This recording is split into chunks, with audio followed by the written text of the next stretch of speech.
मेरा जी मैं कर्म से एक शिक्षक एंड वैज्ञानिक हूँ। तो कई बार हम लोग के साथ ऐसी कंडीशन आ जाती है कि हम आगम की बात पे को कैसे लोगों को समझाएं, जबकि वैज्ञानिक दृष्टिकोण दूसरी बात समझाता है। जैसे यदि हम चंद्रमा पर इंसानों के पहुंचने की बात करें, वो वैमानिक देव है आगम के अनुसार, तो वहाँ पे इंसान कैसे पहुंच सकते हैं, बट वैज्ञानिक बोलते हैं वो पहुंच सकते हैं और वो पहुंचे हैं। तो इस टाइप की कंडीशन में हम कई विषय हैं जिन विषयों को हम लोगों को ठीक तरीके से समझना चाहिए।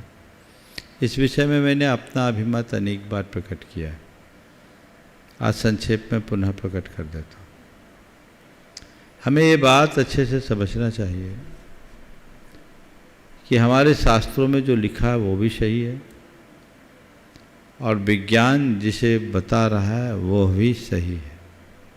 वैज्ञानिक अपनी जगह सही है और शास्त्रों की बातें अपनी जगह सही। महाराज दोनों में सही तो कोई एक होगा नहीं, दोनों सही। हमें थोड़ा व्यापक दृष्टिकोण रखना चाहिए। दरअसल हमारे शास्त्रों में दो तरह की पृथ्वियों का उल्लेख है, एक शाश्वत पृथ्वी, एक अशाश्वत पृथ्वी।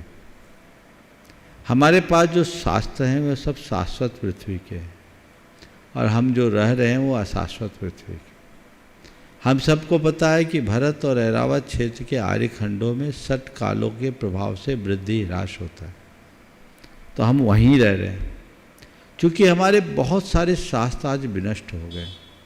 शाश्वत धरा का उल्लेख करने वाले शास्त्र तो आज यथकिंचित हैं, लेकिन इस अशाश्वत धरा में क्या क्या व्यापक परिवर्तन होता है इसका बहुत सांकेतिक विवरण है, ज़्यादा नहीं। हमें ये पता होना चाहिए कि जब ये धरती भोग भूमि थी तो फ्लैट थी। भोग भूमि से कर्म भूमि की ओर परिवर्तित होते समय धरती एक योजन ऊपर उठी, तो कोई तस्तरी की तरह तो नहीं उठी होगी। इस पूरे के पूरे भरत क्षेत्र के आर्यखंड का एक योजन ऊपर उठ जाना, यद्यपि इनकी सूचनाएं हमारे शास्त्रों में नहीं है, पर ये मेरे मन का चिंतन है। एक योजन ऐसे नहीं उठा होगा कि किसी ने नीचे जैक लगा दिया और उठ गया। वो एक बहुत बड़े प्राकृतिक परिवर्तन का निमित्त बना होगा, क्योंकि भोग से कर्म की ओर बदल रहे। हो सकता है उस धरती के ऊपर उठने से इस पृथ्वी ने ग्लोबल सेफ ले लिया हो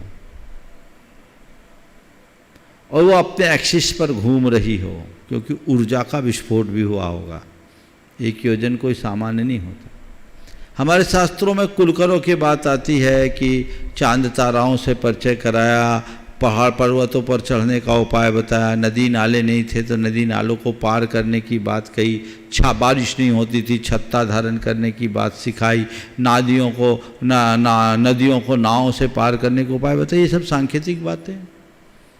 तो मुझे लगता है एक बहुत बड़ा प्राकृतिक परिवर्तन हुआ होगा। ये मैं अपने मन से बोल रहा हूँ, शास्त्र से नहीं, मेरा अपना चिंतन है। तो वो जो परिवर्तन हुआ उससे हो सकता है जो प्लेनेट्स है उसी समय बने हो, क्योंकि ये तो उल्लेख मिलता है कि जब धरती उठी तो इसका शेष जम्बूद्वीप से कनेक्शन खत्म हो गया, अनेक क्षुद्र पर्वत और उपसमुद्र प्रकट हो गए। काश ये सारे ग्रंथ होते तो सबका समाधान हमारे पास होता। तो ऐसी कुछ संभावनाएं दिखती है।